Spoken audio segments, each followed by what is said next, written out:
Greetings, this is James Gillen with As You Wish Talk Radio, and we've got a great show tonight. We've got James Corbett. He's an independent journalist who's been living and working in Japan since 2004.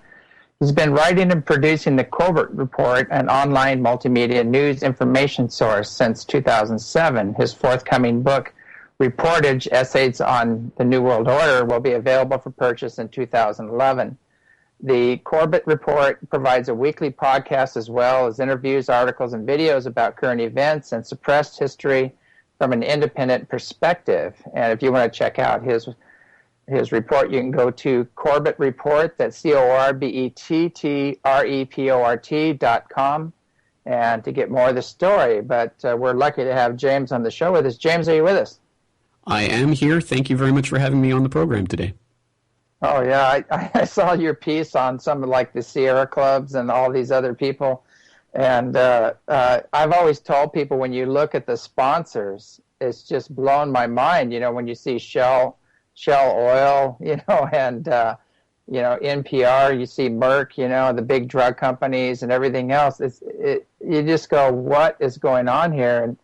And I love some of the things you had to say about that. So I know we can go anywhere on the show. It's called As You Wish Talk Radio because it's really the guest show, and they can go anywhere they want. So I don't know where you want to take us, but wherever you want to go would be fine with me. Well, it's really up to you, but I guess just to introduce sort of who I am and what I do to your audience, as you say, I'm an independent journalist, and I've got my own website, CorbettReport.com, where I do basically news and information on what I think is a pretty wide range of subjects, everything, as you mentioned, from the corporate oligarchical control over the media to things like false flag terrorism, to the central banking fraud, to transhumanism, and all sorts of different subjects. And I basically work on the principle of open source intelligence, i.e. the idea that most intelligence agencies use these days, that 95% of the intelligence you really need to know about what's going on underneath the surface is nowadays available completely open source. It's available on the web for everyone to see and read, and it just tends to be hidden away in the corners where people don't necessarily spend the time looking. And so what I'm trying to do is try to bring those pieces of suppressed history and suppressed information to greater light of public scrutiny, because I think that we're starved and we perish for lack of knowledge. So the obvious answer to that is to get more knowledge. Yeah, I agree. Well, speaking of past history, we've got this Osama bin Laden program going here, and I'd love to hear your take on what he's been killed something like 9 times now. That's right, yeah. So in the immediate aftermath of that announcement, I did a very cursory article. It was really just what I was able to scrape together in a couple of hours of 8 of the previous pronouncements of his death by various people, from the former president of Pakistan, Pervez Musharraf, to the current president of Pakistan, Zardari, to the former Prime Minister of Pakistan, Benazir Bhutto, to the former FBI counter-terror chief, Dale Watson, various other people, Senator Harry Reid. They've all said over the past 9 years at various points that Osama was likely dead, or that they had received intelligence that he was dead. And again, these are not just insane conspiracy theorists. These are heads of state and heads of counterterrorism and things like that. So the fact that he has once again been pronounced dead, again, it may or may not be true. He may have actually been killed this week. But at this point, we still have absolutely no proof of that, other than official government pronouncements basically saying, trust us. And if there's anything that I've learned in my time researching the Corbett Report, it's that I do not trust the government or anything they say on their say-so. So I'm skeptical. It may have really been the death of Osama bin Laden this week. He may have died a long time ago. But either way, I think they're announcing the death of this long-time known CIA asset, and I think that that's being done for some reason. Some people are speculating it's just for political bonus points for Obama, but I think it's much deeper than that. And I really fear that this is the preparation for casus belli, cause for war with Pakistan, which is very frightening prospect as we see this wave of uprisings in the Middle East sweeping across and destabilizing so many regimes, and it's really leading in a certain direction, and I think that is ultimately heading towards World War III. Yeah, they have strong ties with Iran as well, and so that might tie us into a major event there, which is is what it seems like the New World Order boys have had their eyes on Iran for quite some time. That's right. I see this, as well as the Syrian destabilization that's going on right now, as being primarily really directed towards Iran, or that's the way I see these things going. And ultimately, I think Iran is just another domino on the board that's heading towards toppling China. And I think that a lot of this is really set up towards the big confrontation somewhere down the road with Russia and China and the Shanghai Cooperation Organization. But the short term is the destabilization that we see going on in the Middle East. So it's a very, very troubling turn of events, because I think ultimately this is not something that's going to play out to the advantage of the vast majority of humanity, whatever way it falls out, and whoever ends up being sort of the with the upper hand here.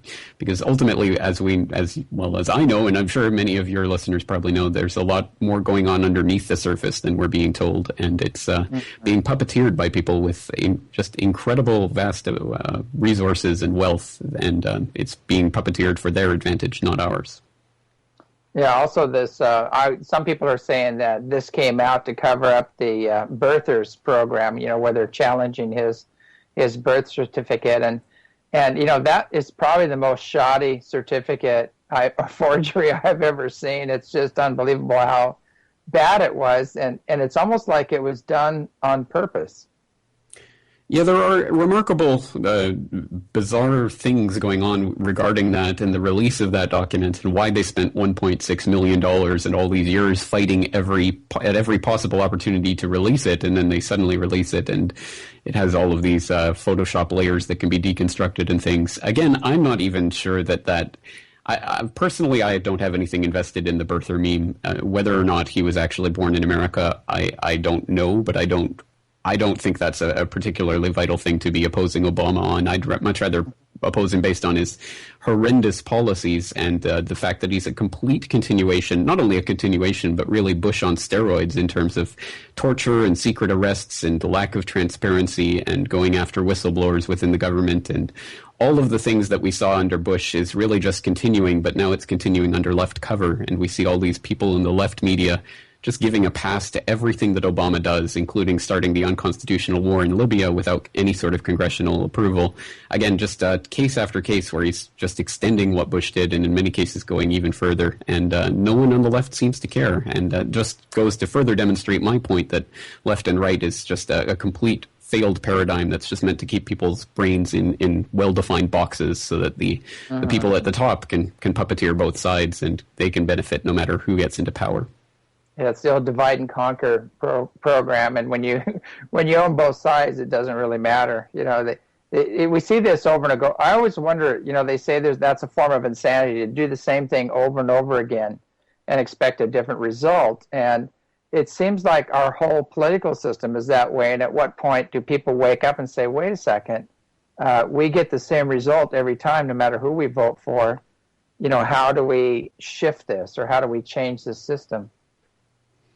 That's exactly right. And I think it is a type of learning curve, and I don't know what it is that puts people in the state of mind that they're finally willing to take a look at that and question the assumptions that they've been working on. And I certainly don't put myself on a high horse here. I mean, even as lately as 2006, I was still believing that when the Democrats took over Congress, they were going to really investigate the Bush torture and really start prosecuting people, and there was going to be some marked shift in foreign policy. And at that time, I was starting to encounter alternative media on the web that was saying it's all a charade and nothing's going to change, and they're just going to continue with all the policies and it's going to march ahead like nothing happened. And at the time, I was extremely skeptical of that, and I thought, well, I truly don't believe it. And if the last 5 years have vindicated anyone, it's definitely been the people who were skeptical of that and the people who've pointed out that this is all just two sides of the same coin, two wings on the same bird of prey. And I've very much been cured of my beliefs in that regard, and I certainly didn't fall for the Obama deception when it came along in 2007, 2008. I wasn't falling for it, and I think my skepticism has been vindicated over the past few years, as we've seen Wall Street and the financial interests are really the only beneficiaries of this administration. Yeah, I know they I don't know if they ever released the entire list of where all this money went. Bloomberg recently managed to get some documents out of the Federal Reserve, that indicated where a lot of the 2008 money had went, and as expected and as already partially known, a lot of it went into the hands of foreign banking institutions. So again, why is the Federal Reserve spending, literally shipping trillions of dollars out the back door to foreign banking interests while the economy is collapsing and the too big to fails are being bailed out with taxpayer money? It's a ridiculous situation when you even begin to start peeling off the layers of the onion. But again, there's not enough people doing that right now. So that's very much what I'm engaged in, is trying to get people aware of these issues so that they'll start looking into it for themselves. Because again, I'm not here on a high horse, and I'm not saying that I have all the answers. I'm just saying that there's a lot more going on than what we're being told. And until people start to question it for themselves, they'll never be able to wake up out of this paradigm. I think that's what it's all about, is not having all the answers, but asking the tough questions. That's it, and it's not for myself or people like me who, I'm just a citizen journalist. I'm just actually a teacher here in Japan, an English teacher, and I do this completely just on my free time, on the evenings and weekends. So I'm not here putting myself up as some sort of paragon of journalism or the person who's going to have all the answers, and I don't think I should be. In fact, the idea, if you had put it to me a few years ago even, that I was going to have a website and I was going to be putting out this information, I would have thought it would be a ridiculous idea, because that's not my place. But just the more information that I started to encounter that went completely opposite to what was being reported in the so-called mainstream news, the more of that I started to encounter, the more I realized it is incumbent on us, especially at this point in history when we have access to so much information at our fingertips. It's incumbent on all of us to take it into our own hands, to start spreading the information that doesn't oppose the interests, because we've known for a long time now that the mainstream journalism has been completely co-opted by the financial interests that don't stand to gain from the public knowing the truth or looking quizzically at any of these myths and fables that they parade out in front of us, like the Osama bin Laden myth. And so it's up to us to do it. And that's not a nice answer to give people. Most people want to be able to just give their money to whatever, subscribe to whatever news source and have it give them all the information. But I think we have to take it more into our own hands and do it while we still have something like a free and open internet. Yeah, that's my next question. They seem to be moving full steam ahead to block the internet. And I know there's more and more people that are just not watching TV anymore, and they're getting their news on the internet and going to alternative news sources. And unfortunately, what I've seen too in some of these alternative news people, even some of the most outrageous ones, are turning out to be not who you think they are, and financed and operated by people, in certain agencies and things like that in the banking industry and whatever. And it's just a mind blower sifting through this, trying to figure out who's who and who's compromised and who is really there in service to the people. That's right. I think at a certain point a few years ago, we would have had to have been naive to believe that the government wasn't involved in creating phony opposition and phony alternative media outlets to try to distract people and put out their own propaganda in ways that are convenient to them.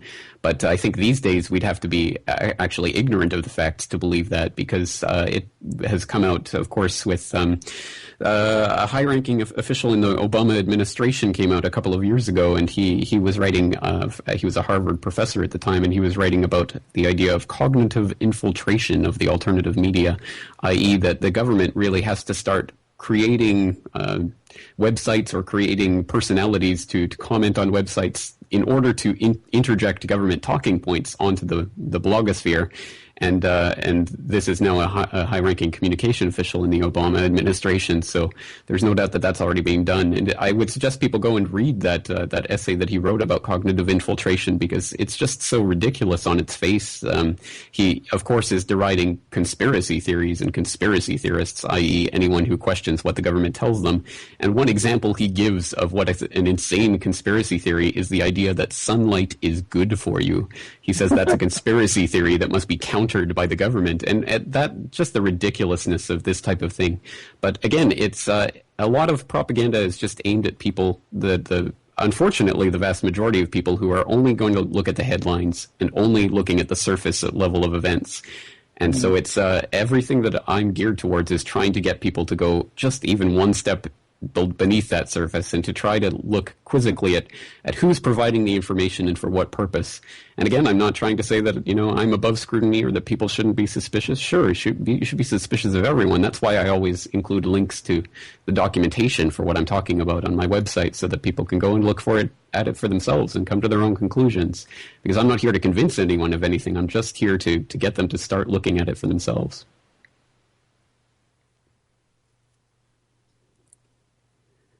So I don't know where you'd like to go from there, but there are a number of possibilities. But again, as I say, I think the right now the thing that I'm really concerned about is the way that the events are shifting towards the type of great geopolitical confrontation that unfortunately I think is being set up and prepared. And the Osama bin Laden fable that's just come out is one important part of that, I think. And we see that from the way that bin Laden was supposedly found in this compound, just literally 1 kilometer away from a Pakistani military academy, the entire area being infested with high-ranking military officials and intelligence agents. The implication being that Pakistan and the Pakistani military and intelligence knew at the highest levels where Osama was, and thus cannot be trusted as an ally on the war on terror, thus being the justification for some sort of, if not invasion, at least some sort of, takeover of the Pakistani political process. And we're going to see this playing out in the next few weeks, and we'll have to see what form it takes. But I just saw an article today from the Washington Times about how the nuclear question has been raised because, of course, these high-ranking officials who were apparently harboring Osama bin Laden, of course, have access to Pakistan's nuclear arsenal, which is a concern for the world. So, again, we're seeing it being prepared, seeing a public being prepared for the possibility that we are actually facing some sort of nuclear event. And that's a very particularly disturbing possibility because we just had a few days before Osama was allegedly shot and killed, we had a WikiLeaks release from Guantanamo Bay interrogations indicating that Khalid Sheikh Mohammed, the supposed mastermind of 9/11, and again, that's a whole other story we could get into, but he was apparently indicating that if Osama should ever be captured or killed, he will be there will be a nuclear hellstorm because Al-Qaeda has all of these nuclear weapons placed all over Pakistan. Or all over Europe, I should say, sorry. So I think we should read that not in the sense of a threat from some sort of terrorist mastermind so much as something that was extracted from someone under torture or supposedly extracted from someone under torture because, of course, all of the interrogation videos from the key interrogations of people like Khalid Sheikh Mohammed were deliberately erased by the CIA. So we have no idea what actually came out of them, and there's no way to verify what's been said. And if they were extracted from him directly, they were extracted under torture anyways because Khalid Sheikh Mohammed was subjected to waterboarding something like 180 plus times in a single month, during which many of the interrogations for his supposed 9/11 confessions came out. And there was reports also at the time when he was captured that the CIA had also captured his children and were holding them hostage to get him to talk. So again, I don't think we can take anything that supposedly came from Khalid Sheikh Mohammed seriously, even supposing it did actually come from him. And I see this really as a possibility of a threat of the nuclear false flag terrorism, i.e. the idea that a nuclear event of some kind may be used as a justification for war. So it's a very disturbing situation, as I say. And as we mentioned before, I think it's heading in the direction of Iran, and the overthrow of Iran, as I said a long time ago in my podcast, is really the start of what I think would be World War III, as China and Russia would inevitably have to get involved in that. Great. I lost there for a second. I totally lost my connection, so I missed part of what you're saying. That's all right. I noticed that. I just kept going because I figured. Right. But at any rate, yes. So I'm talking about the idea of possibly a nuclear false flag terrorist incident being used to bring us into the next stage of this mythical, never-ending war of terror, which is supposedly going to be the paradigm for the 21st century. Or, well, we'll have to see how it plays out. But I certainly am not taking any of these events lightly, but I'm not taking them at face value either. And I think should some big event strike in the near future, I think people will have to take it upon themselves to really, truly scrutinize what's going on. And I think the possible hope in this scenario is that 10 years ago, something like 9/11 happened, and there were very few people who were willing to question what had just happened. And the people who were willing to question were very disconnected. But over the past 10 years, we've seen things like the rise of the 9/11 truth movement that have raised very important questions about what really happened that day. And it has become something more united, and people are more connected in their resistance to the official story of 9/11. So I think there is the possibility that if something happens today, it will be a very different political context. So I'm not sure we have necessarily broken the tool of false flag terror, but I think it would be a lot harder to perpetrate than it was 10 years ago. Well, I agree.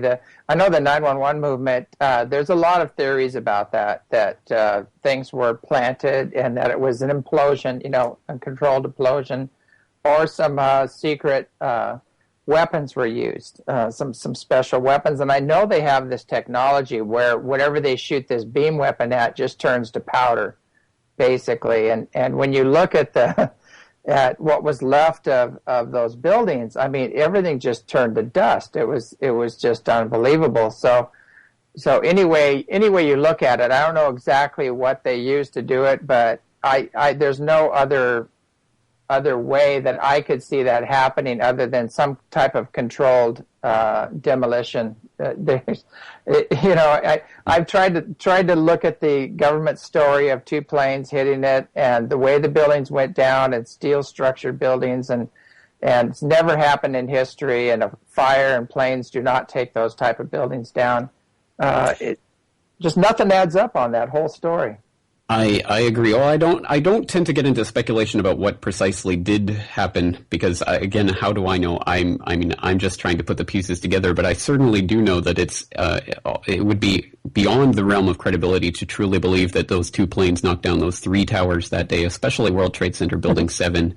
Yeah. And when you start to look into the investigation of the collapse of World Trade Center 7 and the official NIST, the National Institute of Standards and Technology report on that collapse, you start to see some of the absurdities of it. For example, they said that the World Trade Center 7 could not have come down from demolitions because there were no explosions that day. And someone called them on that and said, well, you didn't even check for explosives in the rubble of World Trade Center 7, so how can you know there were no explosions?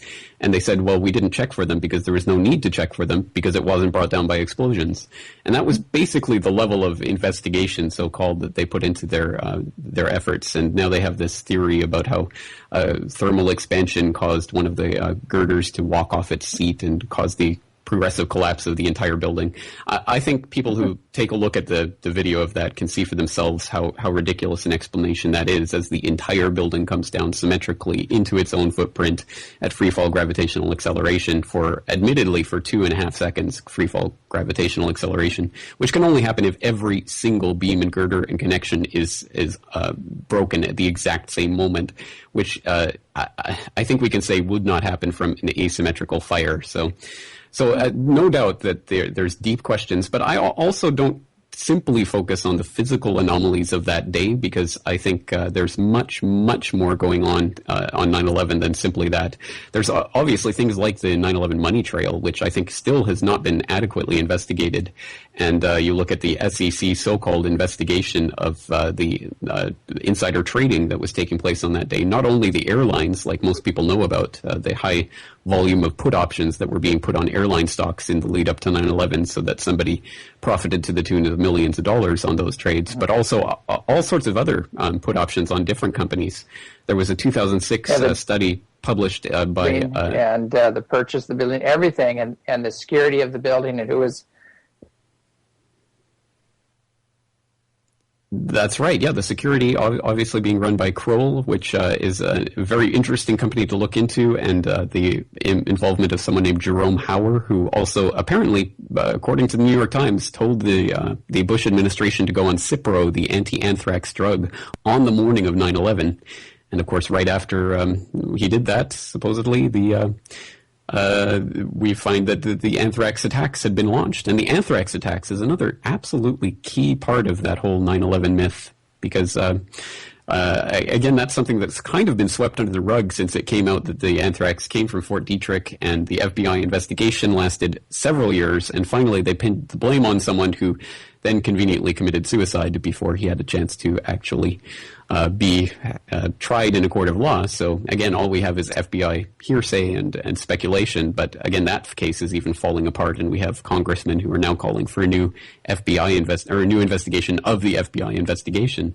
So there's all sorts of anomalies. And as I say, it extends not only the physical anomalies of what was happening that day, but it extends forwards and backwards in time. I think 9/11 was really just a focal point for numerous different agendas that came together at a certain point. And I think when we see these spectacular false flag events like 9/11, it's generally people want to say, well, why was it done? Was it done in order to get rid of the SEC records at World Trade Center 7, for instance, or was it done in order to launch the war in Iraq?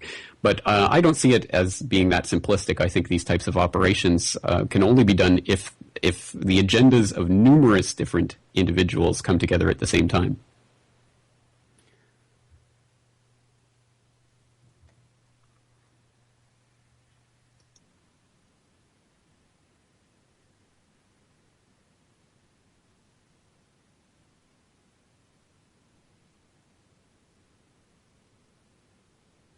We're on the threshold of a new frontier.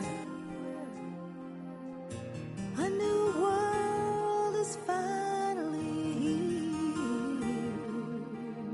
The guides of fascination and imagination, and love leads the way.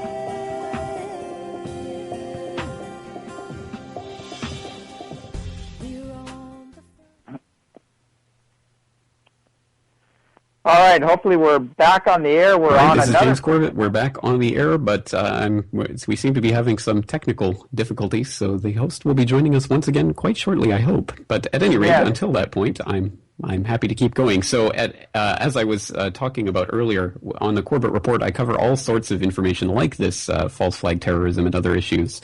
But it goes much, much beyond that. I think that ultimately the entire system that we're facing here is not just a system of terrorism or things like that. I think it goes back to a system of financial control. And it's ultimately the financial control that I think is the most important part of this, because it underlies and undergirds the entire system of control that we're facing. And I understand we have James back with us on the landline. Are you there? I believe so. Can you hear me? Yes, I can. All right. Good to have you back. Yeah, we just went through a phone, Skype, and a cell phone. So I'm on the cell phone now. So obviously somebody is really playing around here. Do not want this information to get out, but that's kind of par for the course. I know most of the listeners just kind of roll with the punches. Absolutely. Well, there's no doubt that that this type of information is vehemently opposed, and we have to put up with things like this from time to time. But it's good to have you back anyway. Yeah, there's so many events unfolding, and it just seems to be that base human rights are just pretty much in the toilet right now. And there's a painting, I can't remember the guy's name, that he just put this painting out, and I'm sure you've probably seen it, but it has all the forefathers on one side, and our latest president's on the other side, and Obama actually standing on a constitution, and all the forefathers are just going, "What are you doing?" It just sums it up. It's such a beautiful painting, and it shows that we had some very powerful people that put this country together in the beginning, but then it got hijacked by this other group, and it's a series of hijacks, and now we've lost. I mean, the Constitution is in the toilet. The Bill of Rights is pretty much in the toilet, and we need to find some way to get back to base human decency, it seems. I agree with that very much, and I think it is a question more of restoration than revolution, because I think revolutionary tendencies can be directed and manipulated by financial interests and people with the deep pockets to direct things in the direction they want. And I think a good example of that is the Tea Party movement, which most people don't know actually started with the 9/11 Truth movement back in 2006. There was the Boston 9/11 Truth Group did a Tea Party where they threw the 9/11 Commission report in the river. And that begat the Ron Paul revolution type meetings, and Ron Paul started to become this Tea Party, I guess, figure of the idea of going back to constitutional government. And then once that started to really take off with the Ron Paul revolution in the lead up to the 2008 election, then suddenly we see this being co-opted and corrupted by these mainstream Republican type people who come in and say, yes, it's all about us, and these are the ideas we stand for, and it goes completely off in a different direction. I think that's a good example of a genuine grassroots movement that was trying to do something truly radical, that is to get rid of the Federal Reserve, which is the key linchpin to the financial control of America, and being co-opted and corrupted off, so that now it's just gotten to the ridiculous point where Republicans are now back on board fully with Federal Reserve insiders, and supposedly, according to Fox News, the person who won the first GOP debate the other night was a former Federal Reserve banking officer. So it's just the banking system tends to win no matter which way people vote, as we said before. So I think there is a genuine understanding among the public. People are really waking up to the key issues and what's really going on. And I think the system is going to try to co-opt and corrupt that genuine feeling that people have and try to use it to their own ends. So we have to keep educating people about what's really going on and what the real agenda is, so they don't fall into those types of traps. Yeah, they always seem to redirect it. I received an email, and I don't know whether this is true or not, but they said they double-checked it, and there was a person that tried to get new bills from the Federal Reserve and cash in some really old bills for some new ones, and basically he called and they put him in touch with that department, and that department said that their answer machine said that as of May 1st, they're no longer in business, and also as of, they said by November, they're going to be totally gone, basically dismantled. So, now, that's a great thought, but they double checked it, and this one person said it's true. But I haven't checked into that myself. But supposedly, if you call them and tell them you want to turn in old notes for some new ones, that this is supposed to be the recording that you get.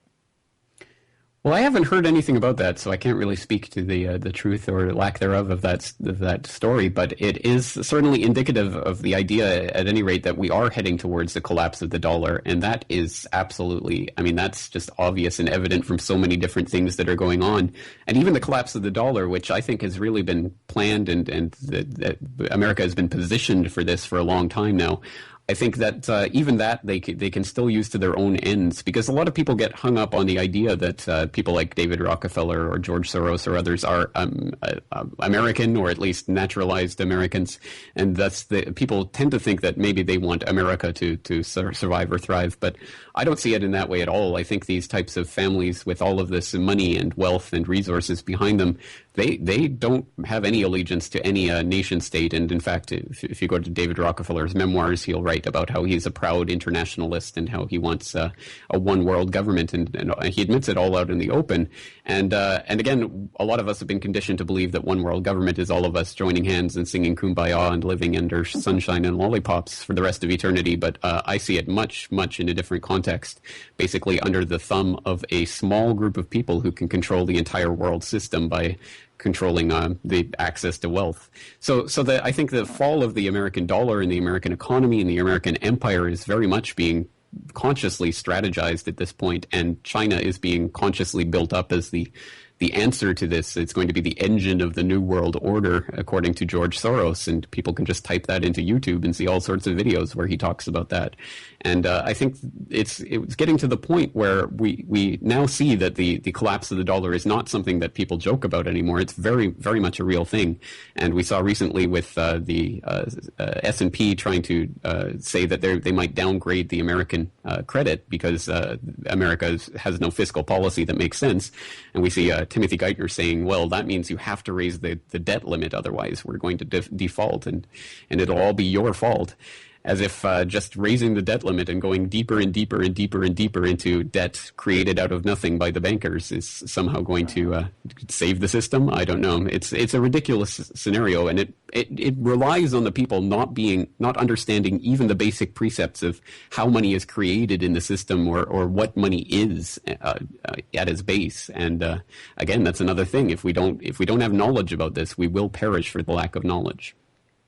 Yeah, it seems basically, money on its own basically is what worth about 2 cents or something worth of paper, and it's just the belief, in the people that are backing it, and now I noticed that all these other countries are taking the yen and rubles and everything else for oil, and oil used to be the backing. We lost the gold backing and went to oil, for dollars, and now that went out the door, and so it's just a matter of time before it just basically becomes an idea that a lot of people are losing faith in.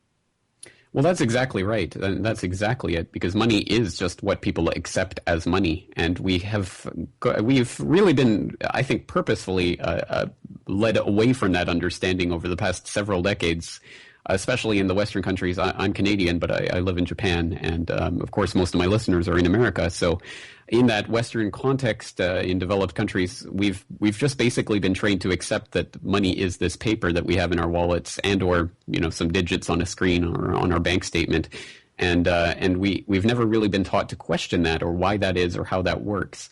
And so now that debate is happening on a mass scale now, and something that I think is an incredibly good sign is something like the Ron Paul movement, and in 2008 when he was having these rallies and you had tens of thousands of people chanting in unison, "End the Fed, end the Fed," and they had at least some understanding of what the Fed is and how it operates. I mean, that in itself is a revolutionary, simply because we've never really seen in our generation, or even in the past few generations, that kind of mass movement behind true underlying economic issues.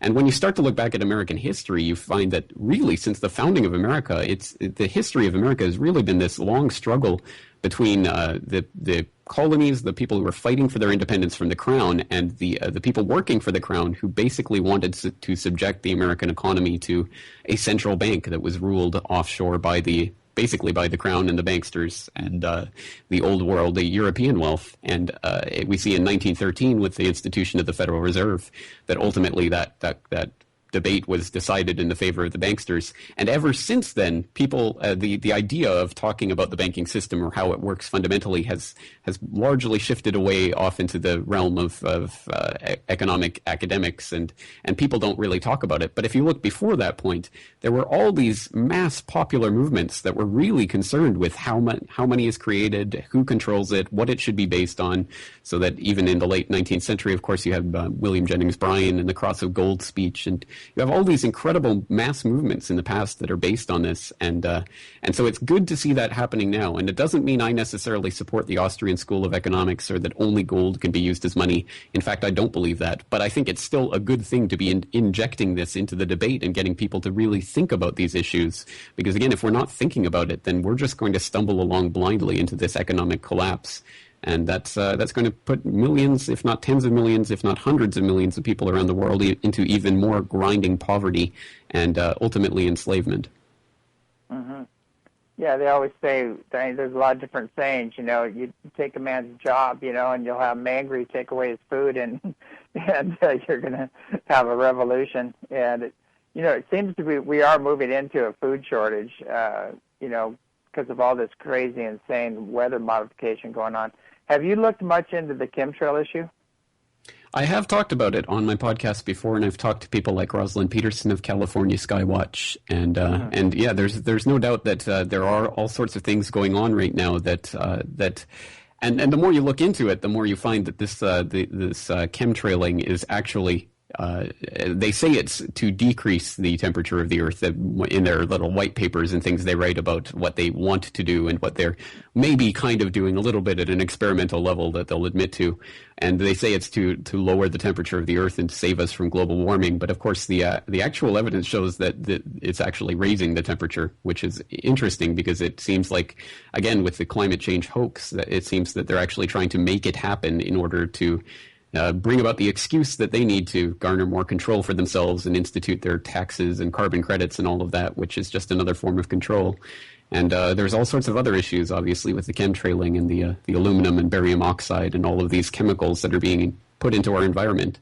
And that's why it's interesting to see, like, for instance, a couple of years ago, Monsanto patenting their aluminum-resistant crops just in time for the raising levels of aluminum in the soil, which no one can figure out except for the fact that chemtrails have aluminum as a key ingredient. But no one wants to talk about that, of course.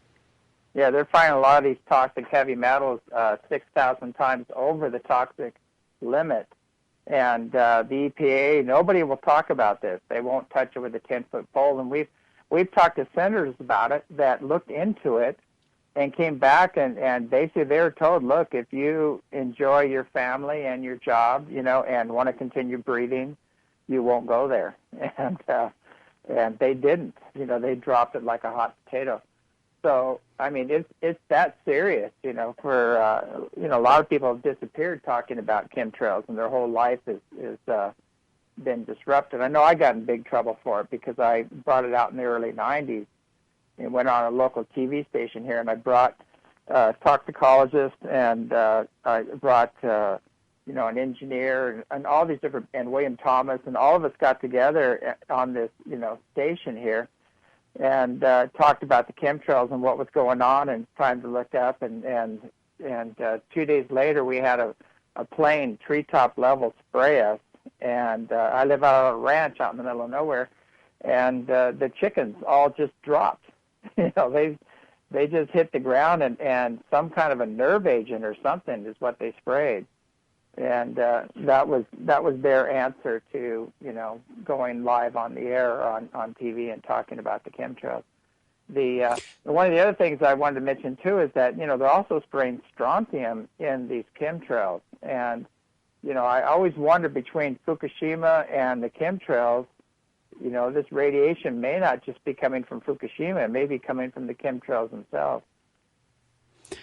Right. Well, those are good points, and we need a serious investigation into them. But I also want to put out a caution about that because I know that this is extremely serious stuff, and I know that the people who are out there in a big way making a lot of waves about these issues do get into trouble with the various authorities or powers that be. But I certainly don't want to create some kind of fear in the listeners about talking about these sorts of subjects or getting the word out about them because one of the recurring parts of my podcast is something called Requiem for the Suicided, where I take a look at some of the people who have been basically murdered right out in plain sight, and then their grisly, horrible deaths have been labeled suicides, like Gary Webb, who supposedly shot himself twice in the head for revealing about CIA drug running in the 80s and 90s, or Jesse Trenadue's brother, Kenneth Trenadew, who was killed in Oklahoma Federal Transfer Center because he basically looked like someone who may have been John Doe number 2 in the Oklahoma City bombing.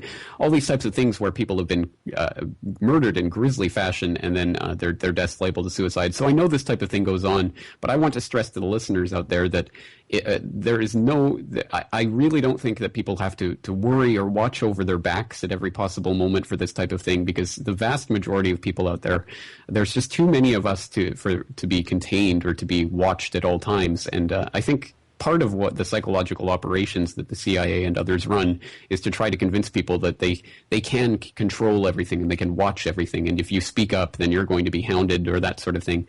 And I want to fight against that idea because there are way too many of us for them to control us like that. And when we start to internalize that and accept that, and we start to not talk about certain subjects or not to go out there and confront these abuses of power when we see them, then they won. And I don't think that's what we want. Ultimately, we want as many people as possible speaking up on these, so that there's no way they could possibly go after all of us. All right, I agree. That's the thing. The more they did, the more I came forward. And it just really irritated me because I'm saying, well, wait a second, these things are going down. It's obvious. I've got chemical engineers, people measuring, the snowpacks, all of these things going on. The evidence is all there. They're trying to say that the aluminum is coming from farmers, using chemical pesticides and overusing them and things like that. And I said, well, nobody's farming on top of Mount Adams or Mount Shasta. Right. I don't think a bunch of farmers ran up there with aluminum on their back and spread it around it just made no sense, everything they kept coming up with. And I never quit. I mean, I'm always putting out posts on the chemtrails and things like that, and I feel it. I mean, when they are spraying heavy, and I walk outside, I know within about 2 or 3 days, my body is just trash from whatever they're dumping, and it can't be good for the planet. And aluminum actually blocks trees and plants from actually bringing water up the roots and things like that. So it's having some pretty serious effects on the environment. Well, I'm afraid you're right, and that's one of those issues where there's not much that you or I individually can do about that. I think that's why it's so important for us to really effect that restoration and take back control of our own governments so that these types of secretive programs can't go on. And that's such a huge, overwhelming task that most people kind of shut down at the thought of it. But it's an all or nothing proposition. I really think we're moving into an age where the types of technologies that they have at their disposal now, to imagine that in the hands of a Hitler or someone like that is just unthinkable, because it really represents the enslavement of humanity. And whether that's a biological chemical attack like through chemtrails, or whether that's just complete martial law, crackdown of control, whatever form it takes, it cannot be a good thing. And that's why it's really time for us to grow up as a civilization, or to perish, because I really think that we're heading into that all or nothing type of end game where they definitely have an idea where they want to take us. And unless we do resist and we do try to cut out the legs underneath them by taking back control of the government and taking back control of our money supply and things like that, unless we can do that, it's what hope do we have?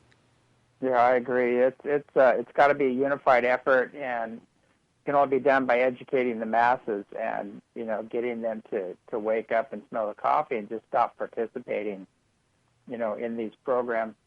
These endless wars and everything. To me, it's a no-brainer. It's pretty simple. Thou shalt not kill, and don't do anything to others you don't want to have done unto you. It's not that complicated. And, I saw this, I keep forgetting something. What, Coulter, is that her name? Yeah. Yeah. She goes on the air and she says, I'm tired of hearing all this war for oil. We're at war for oil. She goes, so what? She goes, if we're at war for oil, it's a good thing. We need the oil. There's nothing wrong with going to war for oil. And she made a couple other statements out there that were, I can't remember the other ones, but it was just one after. Oh, radiation is good for you. That the Japanese people should be grateful that went off, because they're all getting the good stuff, and which leads us into Fukushima. I'm wondering how are things over there concerning the reactor, and from your perspective? Well, from my perspective, it's kind of bizarre to be living here right now. I'm about 400 miles southwest of Fukushima, so I'm about as far away as you can get on the main island from where the disaster is taking place. And over here, people are just, really going about their daily lives, and no one's even really discussing this issue sort of in day-to-day conversation.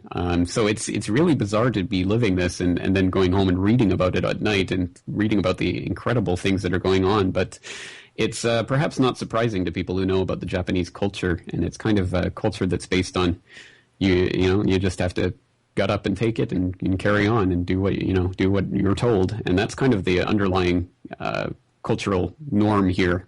And it's in some ways, I guess it's good. Certainly in the wake of the earthquake and the tsunami, we didn't see really much, if any, looting or rioting or the types of things that you might expect if this happened in some of the other Western countries where people probably would have broken down in societally. But in other ways, it's horrible because it really represents the type of feudal conditioning that people live under here, under the empire and the empirical system. So from that perspective, it's kind of bizarre to be the discrepancy between just my daily life versus what's going on here. And one crystal clear example of that happened a few weeks ago when there was a shift in the winds. A lot of the winds have been blowing out east over towards the west coast of the United States. So the fallout was not necessarily affecting Japan as much in areas far away like where I am. But the wind shifted a few weeks ago and a part of the cloud came over right over the part where I'm at, actually. And there was some rainfall, and of course during rainfall, that's when the radioactive particles will precipitate out, so that's where the fallout really occurs. And in South Korea, there were parents that were freaking out and basically demanding that schools closed for those days when the rain was falling because of the radioactive fallout, and they didn't want their children in it.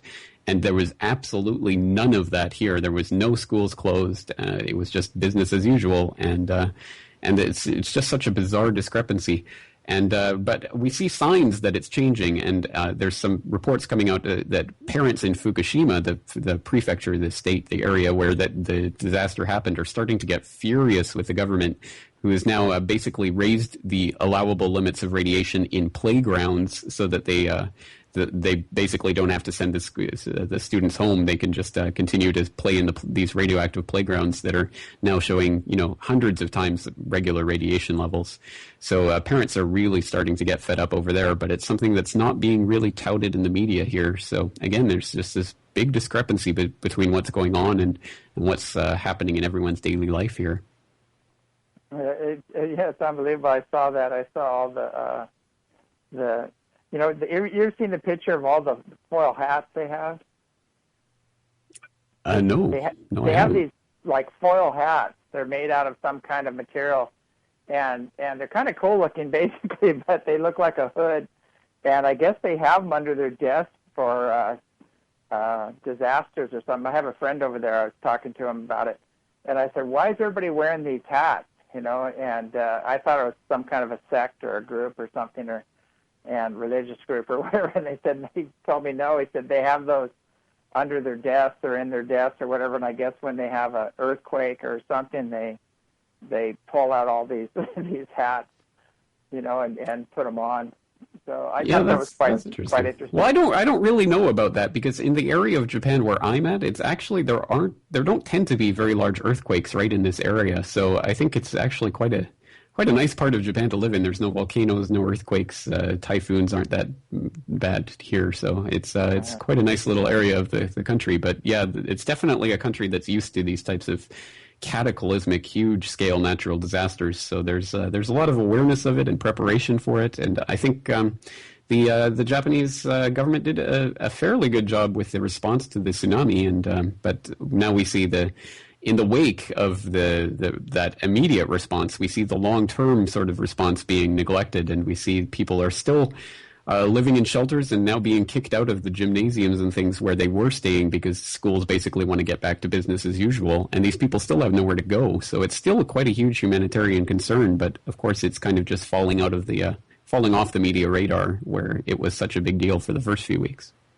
I know they're telling a lot of them to go back home into areas that aren't suitable, for living, basically, because of the water and the radiation and everything else. I thought that was kind of amazing how they are really trying to downplay it and get people to move back, into some of their homes, which really doesn't sound like a very good idea at all. Yeah, exactly. And they did have, I think it was a 20-kilometer exclusion zone around the Fukushima nuclear plant for a while, and even after it was demonstrated and proven that the radiation levels were higher in areas outside that exclusion zone than they were legally allowed to be for people to be there, they still didn't want to make it a bigger exclusion zone. So finally, a couple of weeks ago, they actually extended it. So now I can't remember the exact number, but it's something more like 50 kilometers. But still, I mean, there's definitely huge radiation concerns in that area of the country, and I don't think they're being Well, they are being taken seriously, but they're not. They're not just not acting on that information. So we had the radiation advisor to the prime minister resigned last week, saying that basically the government's just playing politics with their recommendations and things like that, and they're not taking public safety into account. So we actually had an advisor to the prime minister resign last week, which is a pretty huge thing in Japan. I mean, people don't tend to resign from those positions out of principle very often. So when it happens, it's definitely something to take note of. Yeah, I'm sure everybody's like taking a good hard look at that and why. Hopefully he put out a report on why he resigned and kind of warned the people about what's up with that. Right. Yeah. He had that press conference. Yeah, unfortunately, we're out of time here. We've got. I can't thank you enough for hanging in there with all these cutoffs. It's amazing. We have 3 different systems here to stay on the air, and we're down to 1 now. So, well, I'm glad I could be here. So thank you again for the opportunity. Yeah, obviously we hit a nerve, because they were pushing buttons. But anyway, so let's give your website one more time where people want to go to hear more of your continued updates. They can find me at CorbettReport.com. That's CORBETT report.com. Great. Well, again, thank you so much for coming on the show, and keep up the great work and keeping us all informed on what's really going down. Well, thank you, and you keep up the work too. All right, take care. Well, we're out of time, folks. This is James Gilman with As You Wish Talk Radio, signing off. Have a great evening, and remember, if you do shows like this, have about 3 different airwaves to get on, because a couple of them just might get shut off. Anyway, have a great evening. Good night.